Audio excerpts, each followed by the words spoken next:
Chief minister Omar Abdullah कल एक important meeting की चेयर कर रहे हैं श्रीनगर में, जिसमें जो नेशनल कॉन्फ्रेंस के दिग्गज नेता हैं वो तो शामिल होंगे, लेकिन सभी लेजिस्लेटर्स जो हैं नेशनल कॉन्फ्रेंस के उनको भी इस मीटिंग का हिस्सा बनाया है।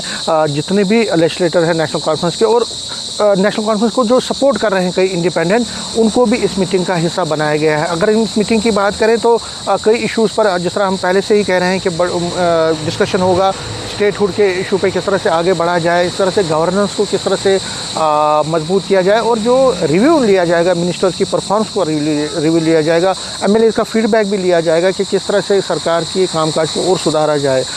जो कई एमएलए हैं, आपको पता ही है कि मिनिस्टरों के खिलाफ उनकी कुछ शिकायतें आई हैं कि उनको फंड्स प्रॉपरली नहीं मिल रहा है, मिनिस्टर उनकी बात नहीं सुन रहे, उस पर भी इस मीटिंग में मंथन होगा। दिन भर ये मीटिंग चलेगी, 10 बजे शुरू होगी गुकार रोड पे, जो कि उमर अब्दुल्ला का ऑफिशियल रेजिडेंस है।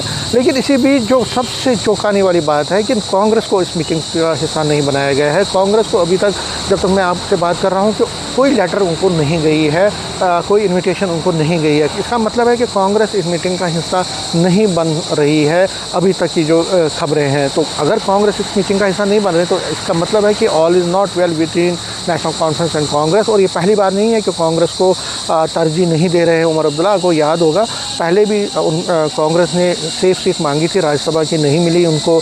उन्होंने कोऑर्डिनेशन कमेटी की मांग की थी कि कोऑर्डिनेशन कमेटी बननी चाहिए नेशनल कॉन्फ्रेंस और कांग्रेस में, वो नहीं बनी। इसके साथ साथ नेशनल कॉन्फ्रेंस के कांग्रेस ने ये भी डिमांड की थी कि स्टेटहुड पर नेशनल कॉन्फ्रेंस उनके साथ मिलकर चले, तो नेशनल कॉन्फ्रेंस ने उस बात को भी नहीं माना। उसके बाद कई और इश्यूज़ पर, उससे पहले भी मिनिस्टर बनाने की बात थी, तो कांग्रेस 2 मिनिस्ट्री मांग रही थी, तो उमर अब्दुल्ला ने मना कर दिया।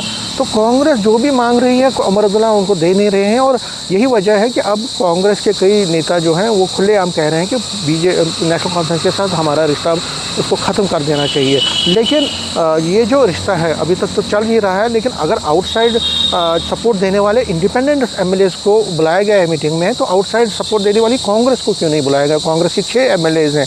इसका मतलब है कांग्रेस को इस मीटिंग का हिस्सा न बना के उमर अब्दुल्ला एक इंडिकेट कर रहे हैं कि कांग्रेस की उनको बहुत ज़्यादा ज़रूरत नहीं है, और कांग्रेस को उन्होंने एक तरह से बेइज्जत कर दिया है। इसी वजह से कांग्रेस के नेता भी ये कह रहे हैं कि तालमेल नहीं लग रहा है, ताल है, मेल नहीं है दोनों पार्टियों के बीच में। और ये वो मानते हैं कि कांग्रेस को अगर वो बुलाया जाता तो अच्छा रहता, लेकिन कांग्रेस को ना बुलाकर वो ये कह रहे हैं कि नेशनल कॉन्फ्रेंस ने कहीं न कहीं एक बार इंडिकेट किया है कि उनको कांग्रेस की ज़्यादा ज़रूरत नहीं है। लेकिन अब दोनों, अगर कांग्रेस इसका हिस्सा नहीं बन रही है मीटिंग का, तो इसका मतलब भी है कि कांग्रेस के लोग भी समझ रहे हैं अब कि उमर अब्दुल्ला के लिए उनको ज़्यादा तरजीह नहीं दे रहे हैं।